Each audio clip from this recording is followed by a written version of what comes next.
रामायण सुंदरकांड। हनुमान सीता का भेंट। पराक्रमी हनुमान जी विचार करने लगे कि सीता का अनुसंधान करते करते मैंने गुप्त रूप से शत्रु की शक्ति का पता लगा लिया है तथा राक्षस राज रावण के प्रभाव का भी निरीक्षण भी कर लिया है। जिन सीता जी को हजारों लाखों वानर समस्त दिशाओं में ढूंढ रहे हैं, आज उन्हें मैंने पा लिया है। ये शौक के कारण व्याकुल हो रही है, अतः इन्हें सांत्वना देना उचित है, परंतु राक्षसियों की उपस्थिति में इनसे बात करना मेरे लिए ठीक नहीं होगा। अब मेरे समस्या यह है कि मैं अपने इस कार्य को कैसे संपन्न करूं। यदि रात्रि के व्यतीत होते होते मैंने सीता जी को सांत्वना नहीं दिया तो निसंदेह ये सर्वथा अपने जीवन का परित्याग कर देगी। यदि किसी कारणवश मैं सीता से न मिल सका तो मेरा सारा प्रयत्न निष्फल हो जाएगा। रामचंद्र और सुग्रीव को सीता के यहाँ उपस्थित होने का समाचार देने से भी कोई लाभ नहीं होगा,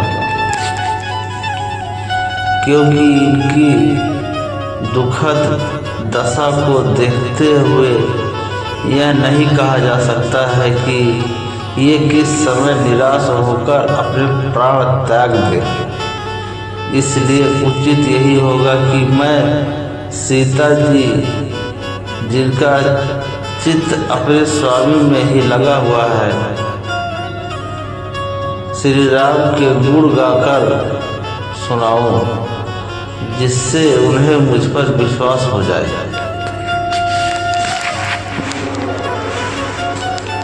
इस प्रकार भली बात विचार करके हनुमान मंद मंद मृदु स्वर में बोलने लगे।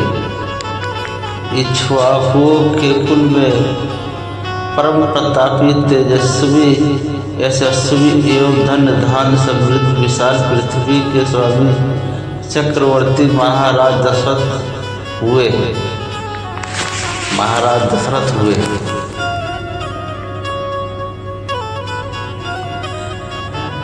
उनके ज्येष्ठ पुत्र उनसे भी अधिक तेजस्वी, पराक्रमी, धर्मपरायण, सर्वगुण संपन्न, अति दयानिधि श्री रामचंद्र जी अपने पिता द्वारा की गई प्रतिज्ञा का पालन करने के लिए अपने छोटे भाई लक्ष्मण के साथ जो उतने ही वीर, पराक्रमी और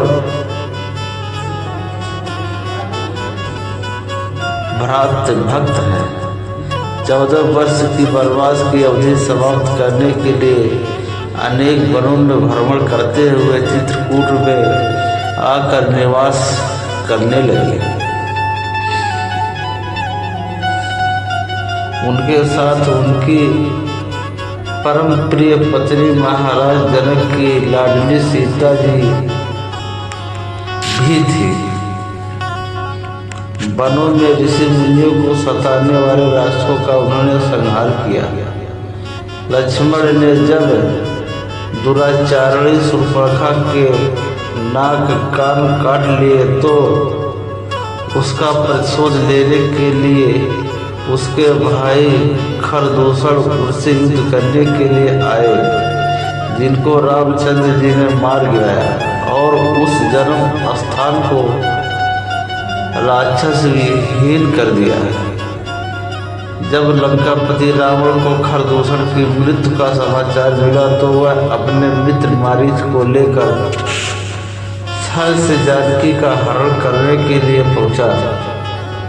मायावी मारीच ने एक स्वर्णग्रीव का रूप धारण किया, जिसे देखकर जानकी जी मुग्ध हो गई। उन्होंने राघवेंद्र को प्रेरित करके उस माया मृग को पकड़कर या मार कर लाने के लिए भेजा। दुष्ट मारीच ने मरते मरते राम के स्वर में हाथ सीता हाथ लक्ष्मण का हाय लक्ष्मण कहा। उनकी ही जानकी जी भ्रम में पड़ गई और लक्ष्मण को राम की सुधि लेने के लिए भेजा। लक्ष्मण के जाते ही रावण ने छल से सीता का अपहरण कर लिया। लौटकर राम ने जब सीता को न पाया तो वे वन वन घूमकर सीता की खोज करने लगे। मार्ग में वानर राज सुग्रीव से उनकी मित्रता हुई। सुग्रीव ने अपने लाखों वानरों को 10 दिशाओं में जानकी की खोजने के लिए भेजा। मुझे भी आपको खोजने का काम सौंपा गया। मैं 400 कोस चौड़े सागर को पार करके यहाँ पहुँचा हूँ। श्री रामचंद्र जी ने जानकी जी के रूप रंग आकृतिक गुणों आदि का जैसे वर्णन किया था, उस शुभ गुणों वाली देवी को आज मैंने देख लिया है। इतना कहकर हनुमान चुप हो गए। उनकी बातें सुनकर जनक नंदिनी सीता को विस्मय युक्त प्रसन्नता हुई। जब उन्होंने ऊपर नीचे तथा इधर उधर दृष्टिपात किया तो शाखा के भीतर छुपे हुए विद्युत पुंज के समान अत्यंत पिंगल वर्ण वाले श्वेत वस्त्रधारी हनुमान जी पर उनकी दृष्टि पड़ी। स्वयं पर सीता जी की दृष्टि पड़ते देखकर मूंगे के समान लाल मुख वाले महातेजस्वी पवन कुमार उस अशोक वृक्ष के नीचे उतर आए। माथे पर अंजलि बाद सीता जी निकट आकर उन्होंने विनती भाव से दीनता पूर्वक प्रणाम किया और मधुर वाणी में कहा, देवी आप कौन हैं? आपका कोमल शरीर सुंदर वस्त्र भूषणों से सुसज्जित होने योग्य होते हुए भी आप इस प्रकार का नीरस जीवन व्यतीत कर रहे हैं। आपके आंसू भरे नेत्रों से ज्ञात होता है कि आप अत्यंत दुखी है। आपको देखकर ऐसा प्रतीत होता है कि किस आप आकाश मंडल से गिरी हुई रोहिणी हैं। आपके शोक का क्या कारण है? कहीं आपका कोई प्रियजन स्वर तो नहीं सिधार गया? कहीं आप जनक नंदिनी सीता तो नहीं है जिन्हें लंकापति रावण जन स्थान से चुरा लाया है? जिस प्रकार आप बार बार ठंडी सांसें लेकर हाँ राम पुकारती हैं, उससे ऐसा अनुमान लगाना है कि आप विदेह कुमारी जानकी। यदि आप सीता जी हैं तो आपका कल्याण हो। आप मुझे सही बताइए, क्या मेरा यह अनुमान सही है? हनुमान का प्रश्न सुनकर सीता बोली, हे वानर राज, तुम्हारा अनुमान अक्षरश से सही है।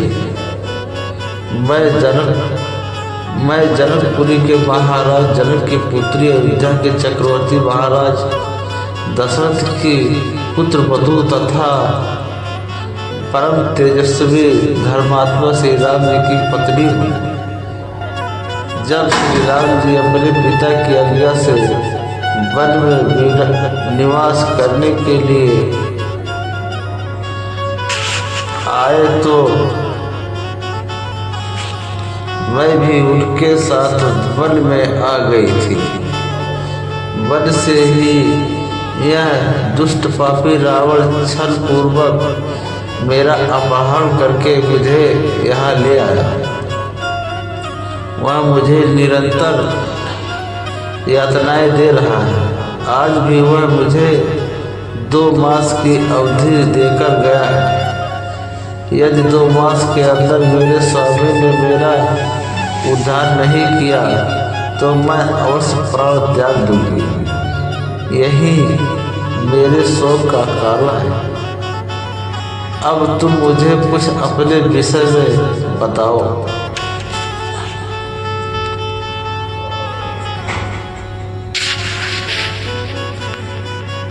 हनुमान का सीता को मुद्रिका देना।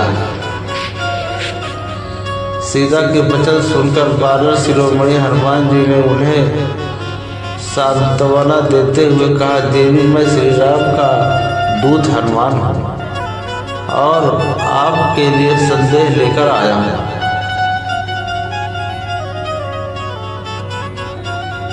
विदेह नंदिनी श्री राम और लक्ष्मण सुकुशल हैं और उन्होंने आपका कुशल समाचार पूछा। रामचंद्र जी केवल आपके वियोग में दुखी और शोकाकुल रहते हैं।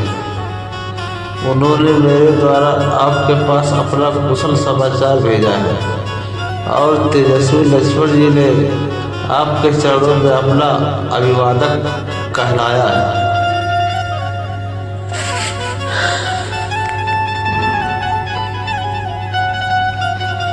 पुरुष सिंह श्री राम और लक्ष्मण का समाचार सुनकर देवी सीता के संपूर्ण अंगों में हर्ष जनित रोमांच हो आया और उनका मुरझाया हुआ हृदय कमल खिल उठा। विषादग्रस्त मुखमंडल पर आशा की किरणें प्रदीप्त होने लगी। इस अप्रत्याशित सुखद समाचार ने उनके मृत प्राय शरीर में नवजीवन का संचार किया। तभी अकस्मात सीता को ध्यान आया कि रामदूत कहने वाला यह वानर कहीं स्वयं मायावी रावण ही न हो। यह सोचकर वह वृक्ष की शाखा छोड़कर पृथ्वी पर चुपचाप बैठ गई और बोली, हे मायावी, तुम स्वयं रावण हो और मुझे छलने के लिए आए हो। इस प्रकार के छल प्रसंग तुम्हें शोभा नहीं देते और न उस रावण के लिए ही ऐसा करना उचित है। और यदि तुम स्वयं रावण हो तो तुम्हारे जैसे विद्वान शास्त्रांग पंडित के लिए तो यह कदाप शोभा नहीं देता। एक बार सन्यासी के भेष में मेरा अपहरण किया, अब एक बानर के भेष में मेरे मन का भेद जानने के लिए आए हो। धिक्कार है तुम पर और तुम्हारे पंडिते पर। यह कहते हुए सीता शोकमग्न होकर जोर जोर से विलाप करने लगी। सीता को अपने ऊपर संदेह करते देख हनुमान को बहुत दुख हुआ। वो बोली, देवी आपको भ्रम हुआ, मैं रावण या उसका गुप्तचर नहीं हूँ। मैं वास्तव में आपके प्राणेश्वर राघवेंद्र का भेजा हुआ दूत हूँ। अपने मन से सब प्रकार के संशयों का निवारण करें और विश्वास करें कि मुझसे आपके विषय में सूचना पाकर श्री राम जी अवश्य दुरात्मा रावण का विनाश करके आपको इस कष्ट से मुक्ति दिलाएंगे। वह दिन दूर नहीं है जब रावण को अपने कुकर्मों का दंड मिलेगा और लक्ष्मण के तीक्ष्ण बाणों से लंका पूरी जलकर भस्मीभूत हो जाएगी। मैं वास्तव में श्री राम का दूत हूँ। वे मन मन में आपके वियोग में दुखी होकर आपको खोजते फिर रहे हैं। मैं फिर कहता हूँ कि भारत के भ्राता श्री राम जी ने आपके पास अपना कुशल समाचार भेजा है और शत्रुघ्न के सहोदर भ्राता लक्ष्मण ने आपको अभिवादक कहलाया है। हम आपके लिए यह बड़े आनंद और संतोष की बात है कि राक्षस राज के फंदे में फंसकर भी आप जीवित हैं। अब वह दिन दूर नहीं है जब आप पराक्रमी राम और लक्ष्मण को सुग्रीव की असंख्य वानर सेना के साथ लंकापुरी में दिखेंगे। वानरों के स्वामी सुग्रीव रामचंद्र जी के परम मित्र हैं। मैं उन्हीं सुग्रीव का मंत्री हनुमान हूँ, न कि रावण या उसका गुप्तचर, जैसा कि आप मुझे समझ रही हैं। जब रावण आपका हरण करके ला रहा था उस समय जो वस्त्राभूषण आपने हमें देखकर फेंके थे वे मैंने ही संभाल कर रखे थे और मैंने ही उन्हें राघव को दिए थे।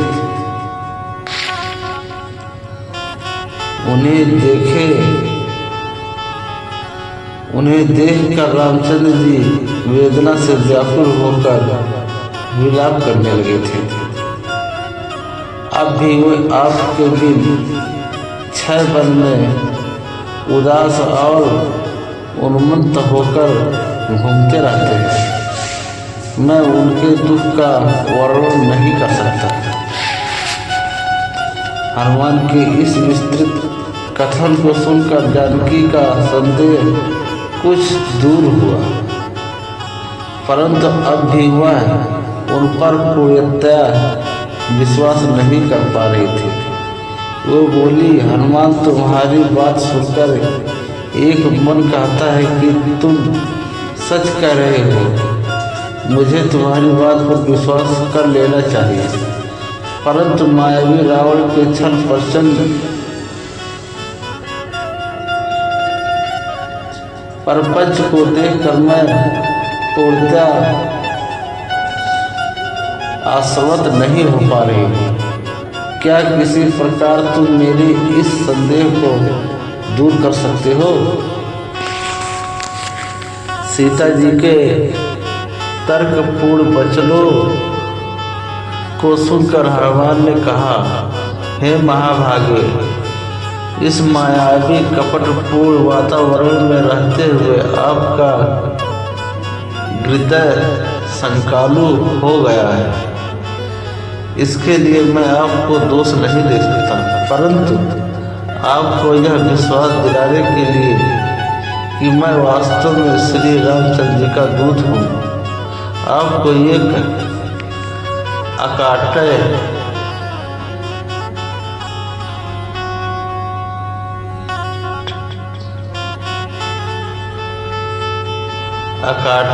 प्रमाण देता हूँ। रघुनाथ जी भी यह समझाते थे कि संभव है कि आप मुझ पर विश्वास न करें। उन्होंने अपनी यह मुद्रिका दी है, इसे आप अवश्य पहचान लेंगे। यह कहकर हनुमान ने रामचंद्र जी की वह मुद्रिका सीता को दी थी जिस पर राम का नाम अंकित था। दोस्तों, वीडियो पसंद आए तो कमेंट जरूर करें। जय श्री